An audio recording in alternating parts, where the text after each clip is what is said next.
chief foreign correspondent Trey Yingst joins us live in Tel Aviv with the very latest. Trey.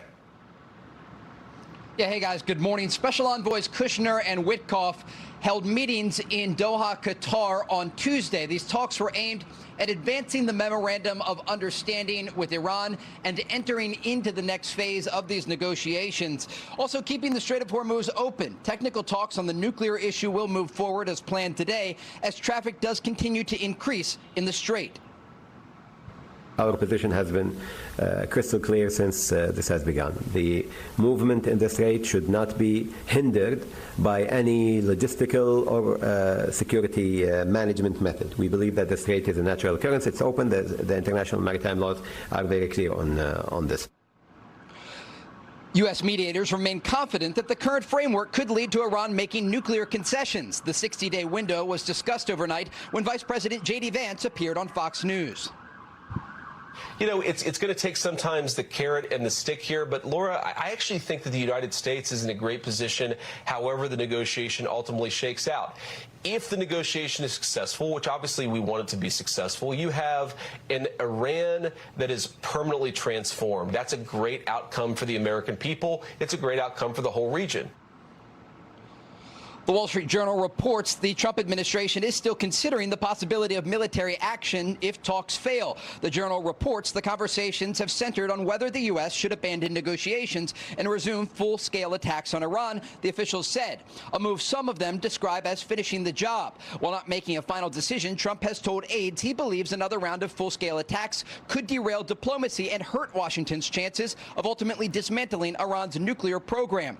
Now, sources do tell Fox News the president prefers a diplomatic track here, but of course is keeping all options on the table to deal with the Islamic Republic. Guys? All right, noted. Trey Yingst live for us in Tel Aviv. Trey, thank you. Be sure to like and subscribe for all the Fox News latest on YouTube and catch full shows streaming now on Fox One. The text outlines a massive, fast-moving escalation in the Middle East that threatens to completely shatter the fragile ceasefire established in April 2026.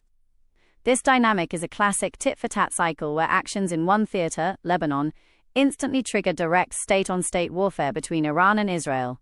Here is a breakdown of how this crisis unfolded over the last 24 to 48 hours, the shifting military strategies at play, and the distinct geopolitical friction developing between Washington and Jerusalem. Chronology of the escalation. The current flashpoint stems from a breakdown of the rules of engagement regarding Lebanon, triggering a rapid sequence of events. Hezbollah rocket salvo, northern Israel, filled down pointing triangle. Israeli airstrike, Beirut southern suburbs, 2 dead, 20 wounded, filled down pointing triangle. Iran missile barrage, 10+ ballistic missiles at northern Israel, filled down pointing triangle. Israeli retaliatory strike, air-launched missiles hit Tehran, Tabriz, Isfahan and Mashhad, filled down pointing triangle. Second wave Iranian missiles, sirens active nationwide across Israel. Key tactical and geopolitical takeaways. 1. A new doctrine of regional deterrence. As analyst Trita Parsi noted, Iran is executing a completely new defense policy. Historically, Iran relied on regional proxies to fight indirectly. Now Tehran is willing to directly commit its own conventional military power, ballistic missiles, to draw a hard defensive line around Lebanon, treating it as an indivisible part of any broader peace architecture. 2. High-level friction, Trump versus Netanyahu. The text highlights a major shift in U.S.-Israeli alignment under President Donald Trump's administration compared to previous leadership. The shots called.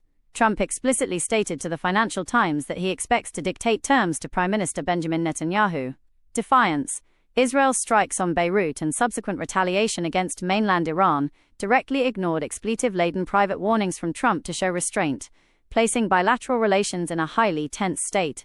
International isolation. Analysts note that Israel remains